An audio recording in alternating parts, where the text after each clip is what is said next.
Good morning, everyone. My name is Anand Krishna, and I'm the Acting Consul General at the U.S. Consulate in Almaty.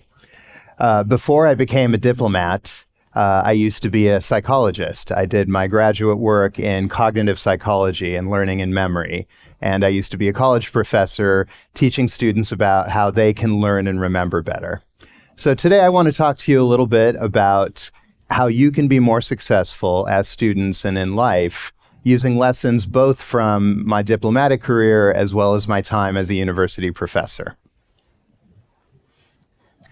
One of the things I learned is you need to make things memorable, otherwise I'm going to put you all to sleep.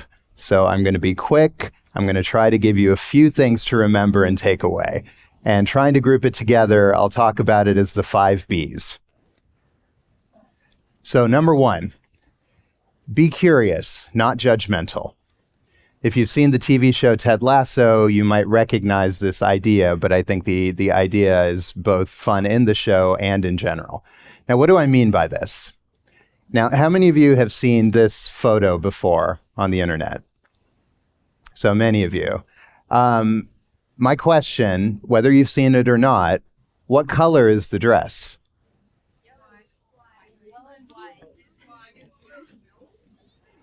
So I'm hearing some different answers. How many people see a blue dress? And how many people see a yellow dress? How many people see no dress at all? All right, I want to talk to you after. But what's interesting, if you looked around, is about half the room sees a blue dress and about half the room sees a yellow dress. I'm not doing anything tricky here, right? It's just a single photo on a screen. And yet, everyone in the same room is having a different experience. So why is that the case?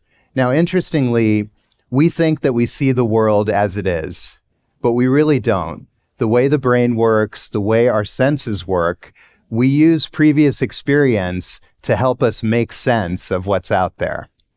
In this case, the best explanation psychologists have is that the amount of time that people spend inside with artificial light versus outside with natural sunlight can affect the colors that you see when you have a picture where it's not clear whether the light source is inside or outside. So basically, people who see it as one color tend to assume that there's sunlight in the picture. People who see it as another color tend to assume that the dress is inside and there's only artificial light. Now, that's not only interesting as far as seeing things, but it's also interesting in life. I'm sure you've had situations where you talk to somebody and they like a certain food that you hate, or they're voting for a political party or a candidate and you think, I can't believe it. How could they possibly think that's okay? Or they may have a point of view about how the world should work, whether a certain group should have certain rights, whether you yourself should have an opportunity, and they see it differently. How can it be that we live in the same world and have such different opinions? The mechanism is the same as what you saw in this picture. We see things differently because we don't interpret the world as it is. We see the world based on our own previous experiences, and most of the time we don't know that those previous experiences are affecting our opinions. So what is the lesson here? Next time you meet someone who sees the world differently, you have a choice. You can choose to be judgmental. You can choose to say, well, that person is stupid. They don't know what they're talking about. Or you can choose to say, I wonder why they see the world that way. I want to ask them about it, and I want to see if I can learn something about the way the world is by being curious rather than judgmental. Next, be willing to change.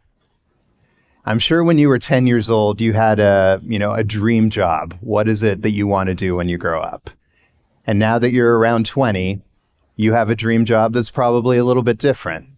And I'm pretty sure when you're 30 and 40 and so on, it's going to change some more. You need to be willing to change. One of my most inspirational people in my life was my graduate school advisor. he started his college career as a chemistry major. And after he finished school, he worked as a chemist for a couple of years. And then he realized, you know what? I don't like this. I'm not enjoying it. I don't find it fulfilling. So he took the risk and he went back to, he took the risk. He decided, I'm not going to go back to school now. Instead, what I really like to do is cook. So he got a job as a chef. And for about 10 years, he worked as a chef in a restaurant, making amazing food. And then after 10 years, he said, you know what? I don't like this anymore. I'm kind of bored. I'm going to do something different. So he went back to school. He got a second bachelor's degree, a master's, and a PhD in psychology. And then his first graduate student was me. So I came to graduate school. I was 21 years old, and I'm really interested in this. I want to be a psychologist. I think I'm going to do this for my whole life. And he said, that's great. If this is what you want to do and it's still what you want to do, keep doing it. But be willing to change. You might reach a point in your life where you no longer feel inspired by this, and don't be afraid. If you're motivated, if you're willing to work, you can do whatever it is you want, and that may change over time. So for you, be inspired now and work hard, but also be ready and recognize, okay, I might need to change course. I might need to try something different. In our modern economy, that's totally okay. There's no requirement that you do one thing your whole life. The requirement that I ask of you is do something you like your whole life, even if that changes over time. Third, be an optimist. Pessimism is boring. It's a waste of time. Of course, we're going to complain that there's too much traffic on Al-Farabi. Of course, we'll be upset that, the internet's working slowly. Something is going to bother us at all times. But get it out of your system and move past it, because optimism is what has made our world so amazing. One of my favorite examples from recent years is the pandemic. So when the pandemic started, of course, it is awful and it was horrible and how devastating it was. But thinking back to the last time there was a global pandemic, do people know when the last pandemic was before the most recent one? So you may know about 100 years ago, it was known then as the Spanish flu, 1917, 1918. So 100 years ago, there was a flu pandemic, killed millions of people. It was devastating. What's interesting, 100 years ago, is when the pandemic happened, why it was called a flu or influenza.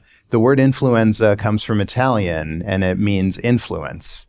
And why they called it the flu is at the time, 100 years ago, they thought that this sickness was being caused by the moon and the stars being misaligned, not in their proper place. That was what was making people sick. Now, this still sounds crazy to me. This was only 100 years ago. I know people who are alive, right? So this time, the pandemic hits. Again, it's devastating, but we not only know what is causing it almost immediately, we're able to sequence the genome of the coronavirus so quickly, and we're able to develop a vaccine in a year. That is incredible progress. And that progress, the scientists who figured this out, the public health officials who helped to get the vaccines available and helped to minimize the amount of death, they weren't pessimists. They were people who saw a problem and said, what can I do to help? How can I contribute to fixing this challenge? We're going to have challenges going forward. We have climate change, there's war, there are always going to be things that are hard.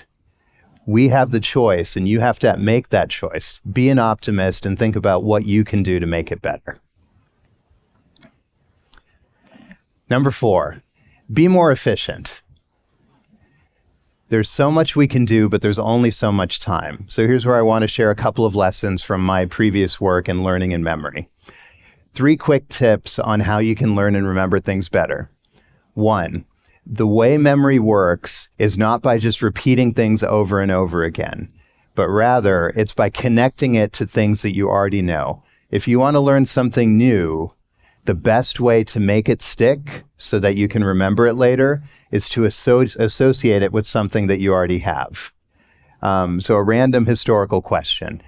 Do you know when the Magna Carta was signed?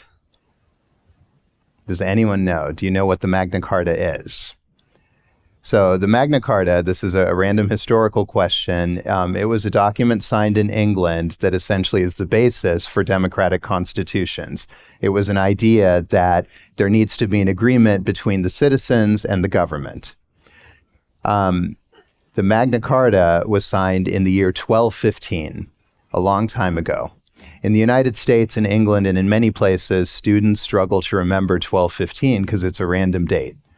But if I tell you that there were a group of people deciding to sign the Magna Carta, and they were in a real hurry because after they signed it, they were going to go to this incredible lunch buffet, and there was going to be besh parmak and bowersock and hummus and all this great food.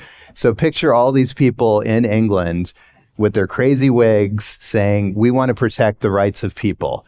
And we got to sign this really quickly and get everyone to agree so we can get to the lunch buffet and be first in line. I've given you an anchor now. So next time somebody asks you, when was the Magna Carta signed? When was it signed?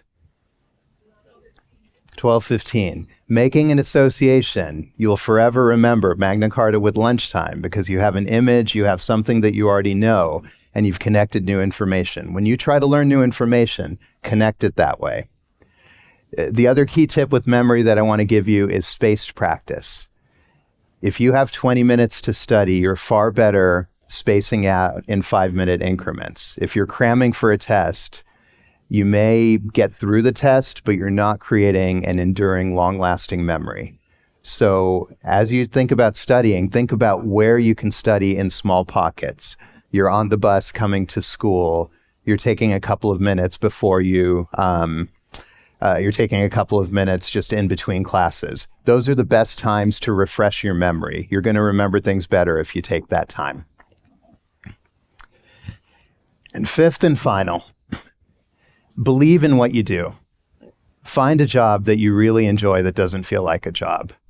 My first job in college was selling knives. I worked for a company that sold these really fancy high-end knives. I had to go give presentations and say how these knives were amazing. And I hated that job. I really didn't like it because the knives were really good, absolutely. But I didn't really believe that people needed to spend that much money on knives. I didn't cook that much. It wasn't a priority. So I've made it a point ever since that whatever I do, I need to believe in my product, even if I'm not a salesperson. I became a public servant. I became a U.S. diplomat because I believe in the work that we do. I believe that it's important that we find connections between countries and we look for ways to work together. Because the more we understand each other, the better we can advance our shared goals, the better we can create a more prosperous and safer and more stable world together. That's why I do the work that I do, and that's what I would encourage you to do. Find the thing that you believe in, because it won't feel like work if you really enjoy what you're doing. So in conclusion, again, be curious, don't be judgy. Try to learn from other people every chance you have. Be willing to change. Who you are now is not going to be who you are 10 years from now. Don't be afraid of that. If you see a new opportunity, go for it. Be an optimist. Pessimism sucks. We don't want to be around pessimists. We want to be around people who are saying, yes, I can, and let's figure out how. Be more efficient. You only have so much time, so maximize the time you have to get the most out of life. And then finally, believe what you do. Believe in what you do because that's going to make for a meaningful life. I wish you all the best with the rest of your time here and in the journey that you take in life. Thank you.